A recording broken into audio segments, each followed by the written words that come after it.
Hello, everyone. Thank you for coming and welcome to our session, Lost at Sea, Libraries as Lighthouses for Monograph Publisher Assessment. My name is Sarah Duff. I'm the Director of Collection Strategy at the University of Wisconsin-Madison. Hi, everyone. I'm Sarah Norris. I'm the Digital Initiatives Librarian at the University of Central Florida. Hi, and my name is Ying Zhang. I'm the Research Impact Librarian at the University of Central Florida.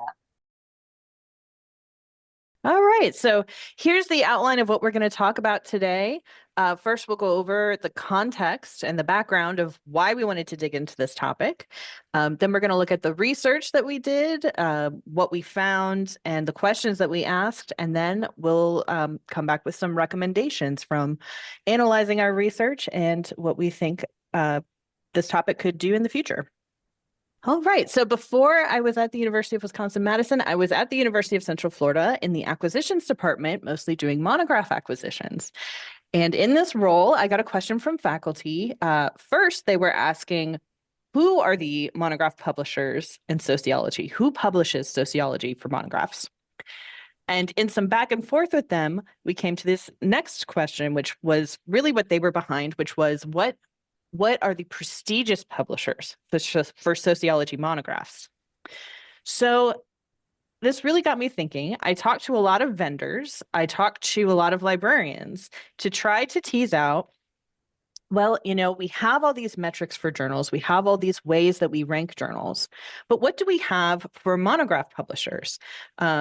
What ways are there for faculty to prove that their monograph publishing is having the same type of impact or is of the same quality that their journal article publishing is? And this was fairly important for the sociology faculty at the time because all faculty at University of Central Florida were having to redo the method by which they would be evaluated. So this was very pertinent to them. And it was also very political. Sociology is and was a department that was being targeted by the governor and by some laws that were going into place to sort of move classes around and really take a harder look at sociology classes. So this was a very serious question for them. They wanted a way to be able to remove any political angle from what they were doing. The metrics for monographs were basically non-existent or not helpful. So there was not really anything that I found immediately that was answering their question. But diving into this, they really wanted to remove the possibility of bias. They wanted to prove that what they were doing was important, that their work, they were publishing with important publishers, they were doing something prestigious. So eliminating even the politics from the state, there's also politics within every single department on campus. Every single tenure review has to deal with some sort of internal politics. So even if it wasn't sociology, even if it were a different department, these questions are still very relevant because people want to be able to prove empirically that their research is having an impact and that it is important regardless of who is evaluating their tenure. So can we find metrics? Can we make metrics a way to make these decisions for them to both choose a monograph publisher at the time of publishing and then to evaluate each other's research at the time of things like tenure review and promotion? So that leads into some of the research that we were doing. As Sarah mentioned, she was at University of Central Florida previously. I was also in a previous role as well at the university. I was the scholarly communication librarian at that time. Sarah reached out to myself as well as Ying and some of our other colleagues. And as we were teasing out some of the questions that our sociology faculty were asking about, some of the things that we were trying to grapple with as librarians, both in our library locally, but also connecting with colleagues across the state and the nation, we realized this was a real opportunity to conduct a little bit more of a research and environmental scan of what was going on. Is there any sort of resource or mechanism to help faculty tease out this monograph publishing. Were there existing things within the ecosystem and mechanisms and tools that could support this issue related to monograph publishing, impact, and potentially ranking? So in that process, we decided to do sort of a threefold approach to our research. We conducted a literature review. We also conducted a review of library websites and LibGuides, and then further expanded that to reviewing general websites as well. And during this time, we do want to acknowledge our colleague, Stephen Ford, who was at the university at the time, working with me in scholarly communication as a staff member, who's no longer at our institution, but did an extensive amount of research during this process for us. So before we even dived into those trio of different areas of research, we really wanted to tease out our research methodology.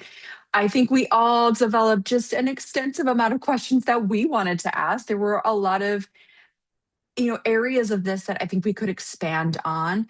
But in that process and in that expanded list of research questions, we really realized we needed to kind of tease that down into what were the core questions that we had in this research process and really tying that to what the sociology faculty were asking about.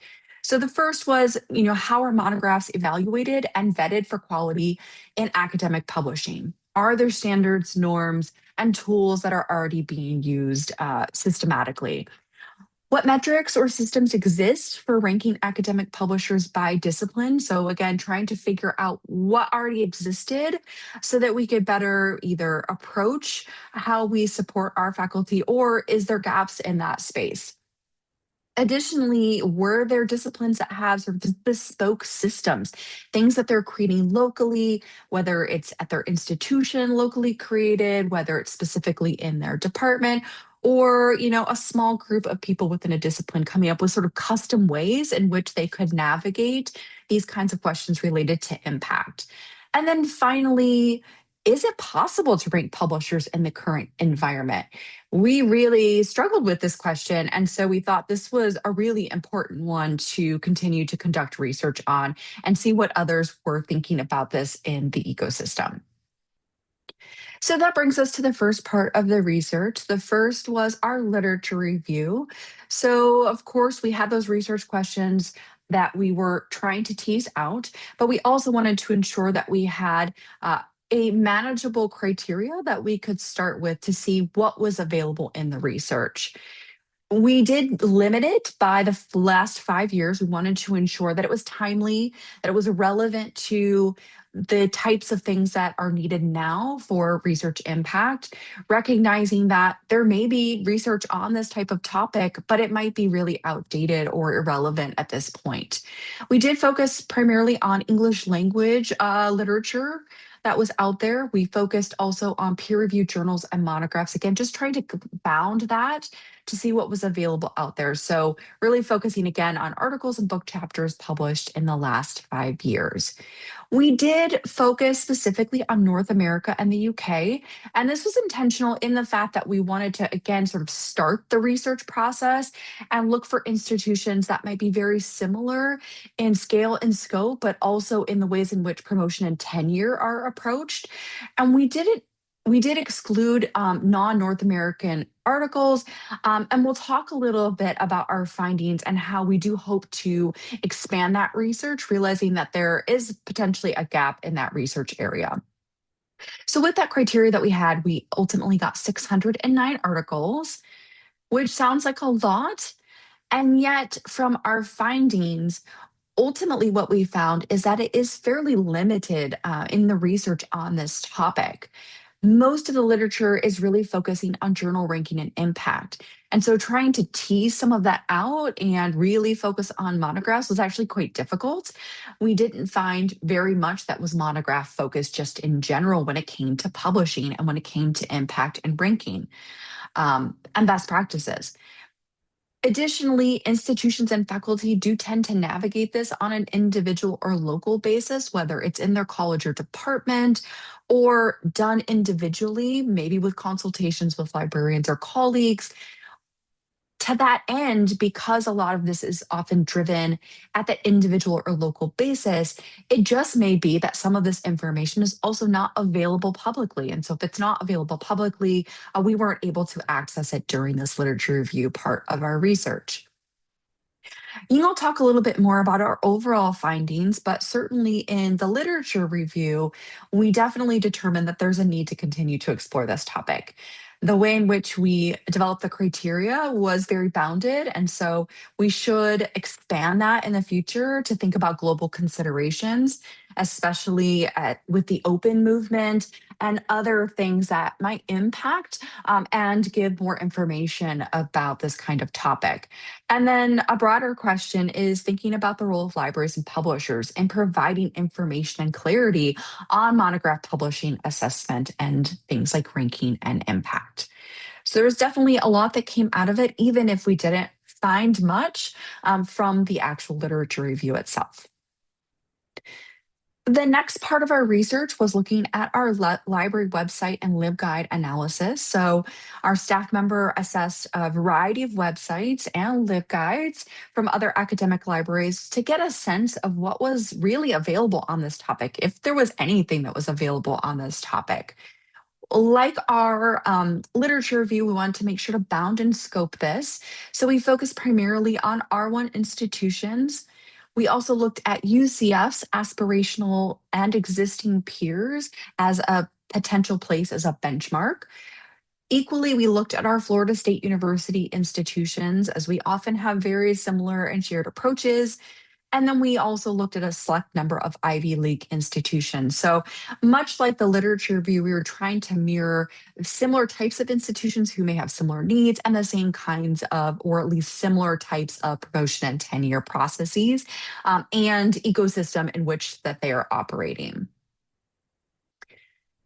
And much like that literature review, we had very similar findings in that we didn't find a lot focusing specifically on quality and impact. And so there was more of a focus on the websites and LibGuides. And I think to no surprise to any of us, that it was more on processes. How do you publish in monographs? How do you work through things like author agreements? Those kinds of things. And so it was primarily best practices. And even though it didn't focus necessarily on quality and impact, one thing that we really thought is that this could be the basis for helping researchers navigate kind of these research questions about quality, even if it's at the individual level. So there's sort of a starting point, and tools like Think, Check, and Submit have some really good examples of some of the best practices that we found, even if it didn't, again, focus on what we were hoping to get from our research questions. It was a good starting point and did indeed cover some on monographs. So with that, I'm going to turn it over to Ying. Thanks. Yes, so as you heard from Sarah saying that most of the literature review we started with was more of a bounded in scope. And then I thought, well, why don't I actually take it out and not just limit it to what a library website, see whether we can really get a broader perspective from outside the libraries, particularly from things like from the faculty, the author's perspective, from the publishing, or from the marketing perspective, just to see whether there are things focusing on the subject that we're looking for, because we're really looking to see if there is any sort of a ranking or established credible criteria that allow us to kind of just dive into and frame these impact and criteria. So this part of the website review really got into a lot of interesting nuggets. For example, because our research question started from a sociology professor, I started kind of doing the website focusing on the disciplines, like and looking for professional associations, for instance, and it did land into some very interesting findings. And then in the same vein, some the searches led to some of the independent editors and blogs kind of expressing their opinion on what would be a more prestigious or highly regarded publisher for specific discipline. And then there are also websites that just talk about kind of more guiding to the authors. I mean, one will be a publisher. So I'm calling them publisher aggregators.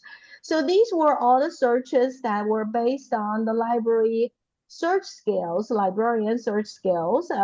Then I just thought, well, let's give it a whirl and just do an AI search to see whether it would really land on things that are better. And after a few tweaks on the prompt, it did really kind of essentially lend to very similar findings. So what are these findings? Well, first of all, these findings, a lot of them, while looks very interesting, once you dive into it, it becomes quite clear that it's all very nebulous.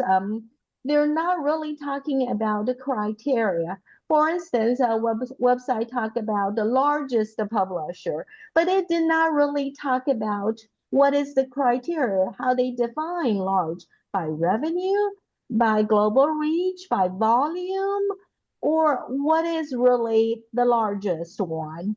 So, and that is a repeated theme, as you heard from Sarah's finding as well.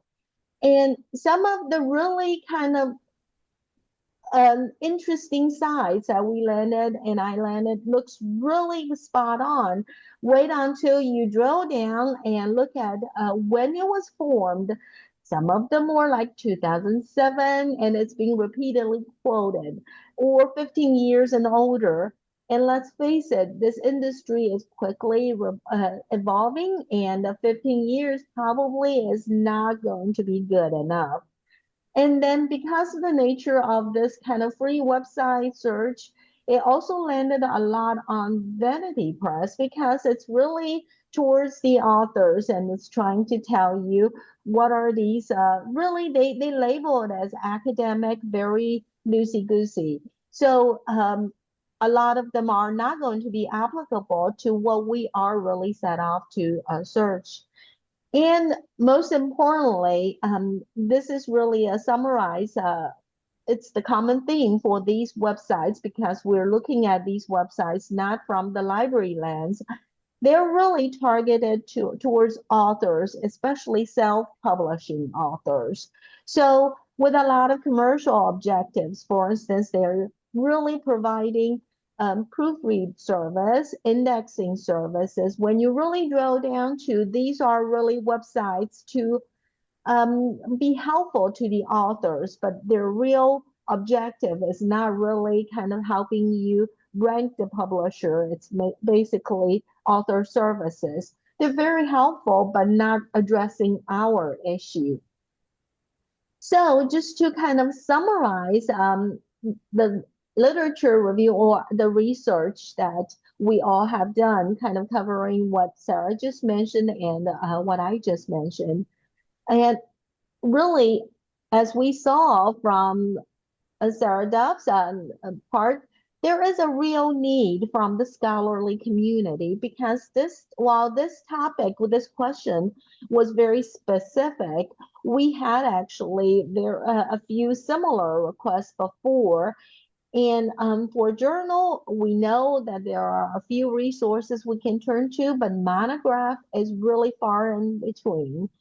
And well, it boils down to it's the lack of established tools that would help the author, help the faculty, help the scholar or librarian to really give guidance on how we can really say that this is really something that we can minimize the biases and also establishing some sort of authority. Because remembering back in the days when I was teaching the information literacy, you always try to tell the users you have to recognize a few things. I mean, what are the biases? What are they actually from the authoritative sources? And in this case, we're using the same critical thinking judgment on finding these tools, and there isn't really anything existing. And of course, in the last decades or so, there is really evolving CEO landscape or the scholarly communication, making it more challenging and more complicated. For instance, open access, it's presenting tremendous opportunities, but also barriers. As Sarah mentioned, we started the literature review scoped in with North America and English language, which is pretty much still our focus. But now, really, with open access publishing, this really has broken down all these barriers, and authors are looking for the global reach as well, and looking for how they can really reach the audience with minimum barriers. And of course, we know that in the past, we rely so heavily for monograph reviews, such as the choice review and book lists, but they don't really exist in a way that's really kind of responding to this request. What will be a ranked list for sociology?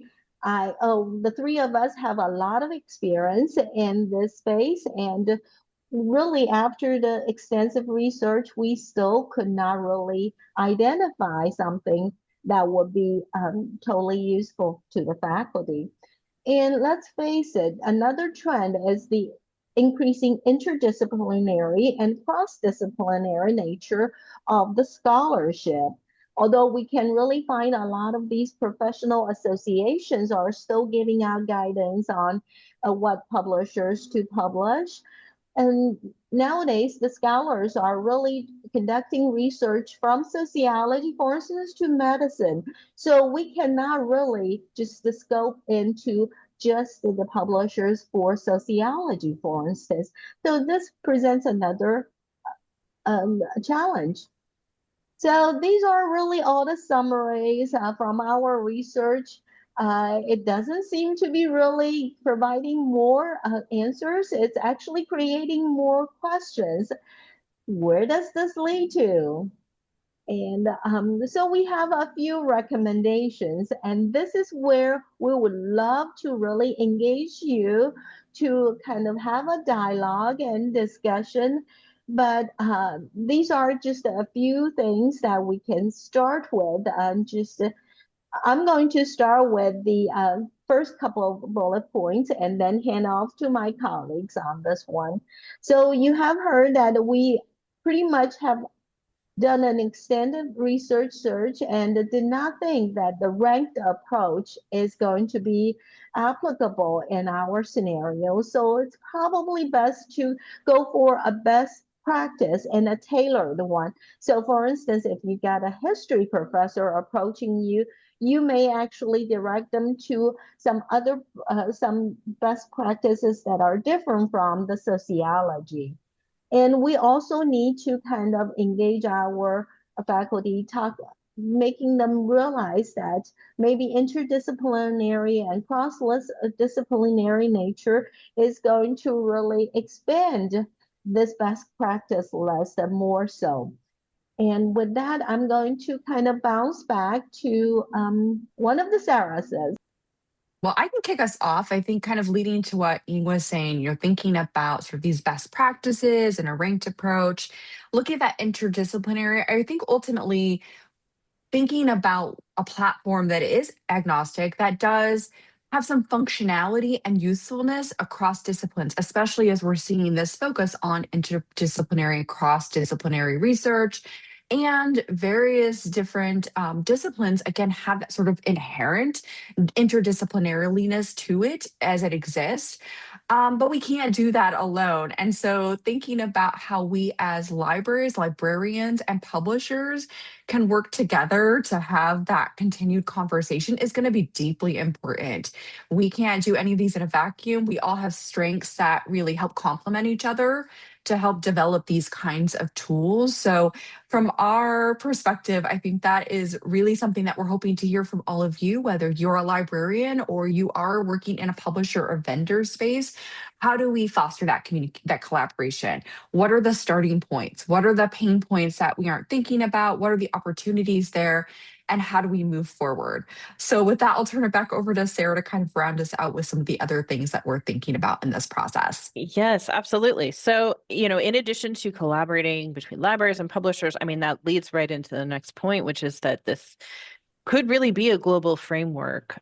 This is something that I think is not unique to this department or unique to this university. This is a widespread issue of how do we remove bias in evaluation? Is it even possible to remove bias in evaluation? So really, if we can zoom out and look at the global framework, especially as we talked about the limitations for our initial research in the global aspect, does someone out there have this fix? Has someone cracked this previously, or what are other local practices?